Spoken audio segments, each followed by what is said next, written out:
আসসালামু আলাইকুম। বাবার বাড়িতে গেলেই মনে হতো আমি যেন আবার সেই ছোট্ট মেয়েটা হয়ে গেছি। পাটায় মশলা বাটছে, শিল পাটার ঘষার সেই শব্দ আজও কানে বাজে।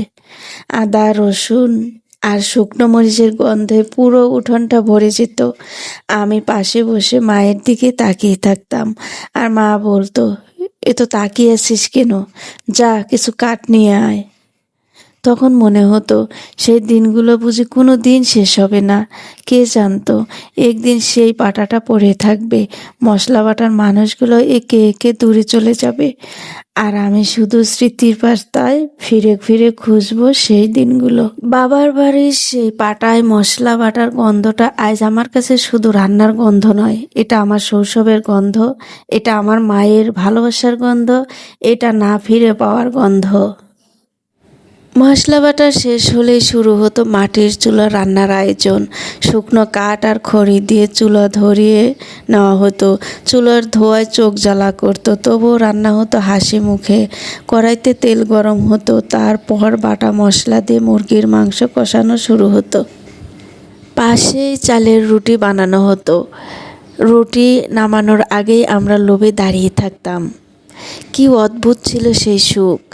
আজ অনেক টাকা দিয়ে খাবার কিনে খাই, কিন্তু সেই স্বাদটা আর পাই না। কারণ তখন খাবারের সাথে মিশে থাকতো মায়ের হাত, বাবার বাড়ির মায়া আর আপন মানুষগুলোর ভালোবাসা। বর্ষায় এলেই চারপাশটা পানিতে ভরে যেত। চারদিক তাকাতাম, শুধু পানি আর পানি। মনে হতো আমাদের চেনা গ্রামটা যেন একটা বিশাল নদীর মাঝে ভেসে আছে।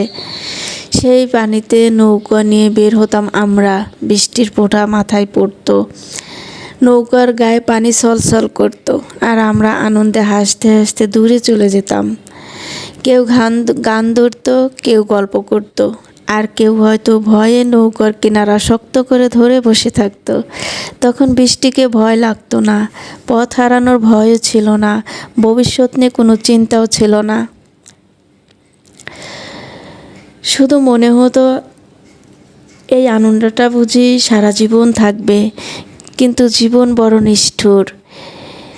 একদিন এই বর্ষা আছে, পানি আছে, নৌকাও আছে, শুধু সেই মানুষগুলো নেই যাদের সাথে নৌকায় বসে হাসতাম। তারা আজ যার যার জীবন নিয়ে ব্যস্ত।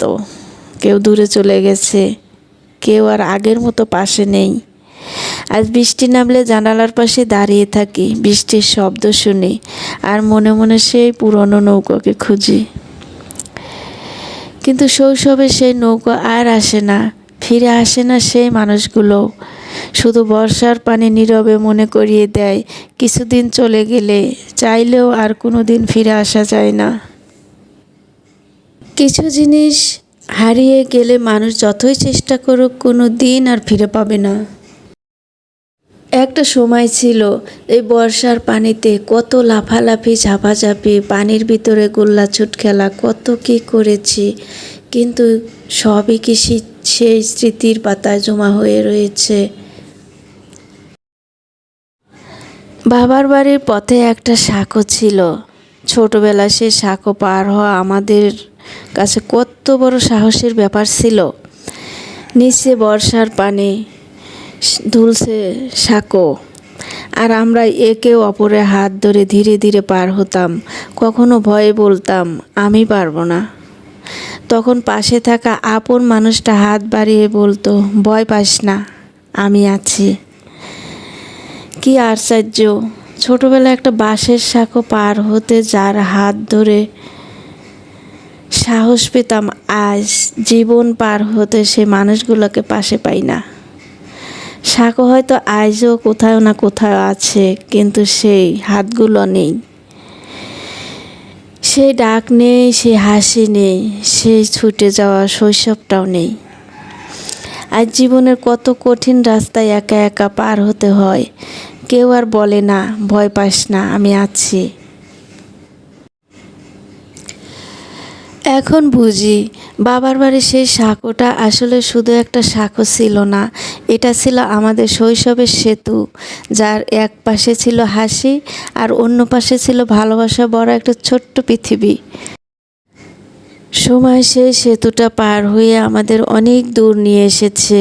ফিরে যেতে ইচ্ছে করে, খুব ইচ্ছে করে সেই শৈশবে। তো এই ছিল আজকের ব্লগ ভিডিও। কেমন লেগেছে আপনাদের কাছে অবশ্যই কমেন্ট করে জানাবেন।